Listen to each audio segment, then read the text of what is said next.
The near 35-year-old Steph has been shockingly consistent in 22-23 so far, somehow topping his previous single-season best in points per game, rebounds per game, field goal percentage, and three-point percentage. To ice the game under pressure, first he goes straight up defensively and grabs the board, then on the other end, gets Eric Gordon isolated and goes double hesitation dribble, slight drive entry on the second hezi, while muscling off the glued onto him Gordon. Then a moving behind the back is followed by a very slight Smitty move and another hezi dribble, this time leading into a Harden-esque step back plus Kobe-esque fadeaway, resulting in a deep range bomb. Stephen Curry doesn't make any sense. More plays like that are broken down in this video, and stay tuned for more. Right quick, just 9.4% of you watching are subscribed, so hit the box and turn on notifications if you haven't done so yet, and tap thumbs up for the YouTube algorithm. Over the last half decade, Steph's made creatively mind-boggling behind-the-back moves one of his patented weapons. He's always been incredible at baiting offhanded drives and bouncing off his right pivot foot to take up a ton of space to the opposite side, while of course simultaneously moving the ball around his body. The quick twitch elusiveness of the move even helps Curry get his teammates wide open triples. Despite witnessing all of that,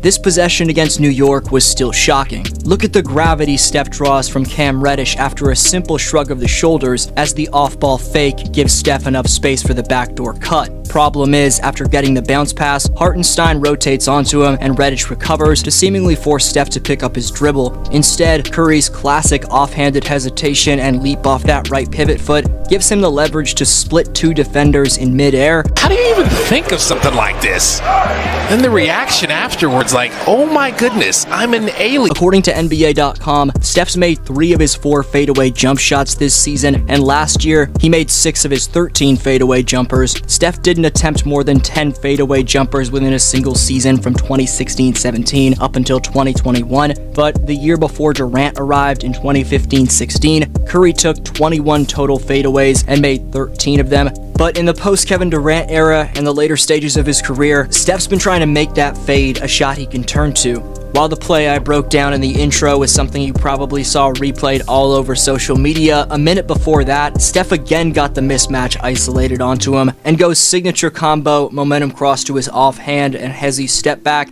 And despite this probably not being labeled as a fadeaway on paper and instead being called a step back, the body control under pressure and leaning back dagger shows you that Steph works on these Kobe-esque fallaways about 24/7. Curry's craftiness, wherewithal, hand-eye coordination, and conditioning allow him to almost always know exactly how much space he has between he and the defender and execute instinctively. Golden State's down 2 with just under 2 minutes remaining, and notice how Steph has the stamina to bait step-back jumper out of 2 separate combos before he realizes Terrence Davis is right there and gets the first step to his left. A pump fake fools the recovering TD, Sabonis picks up, but Curry's soft touch and balance allow him to just lean back and fundamentally create space. Mentally, Curry's always one step ahead of the defense, so the next offensive possession, he's well aware Sacramento's naturally going to be worried about all the finesse he just showed off working off the bounce in the lane. Directly after Green's pick gets Curry's matchup off him and Davis, Steph attacks, which gets Herder thinking Steph's going to maybe find Draymond on the roll, or like last possession, get an overpowering first step. Because of how he times it and sells drive with his body language, Steph's seemingly simple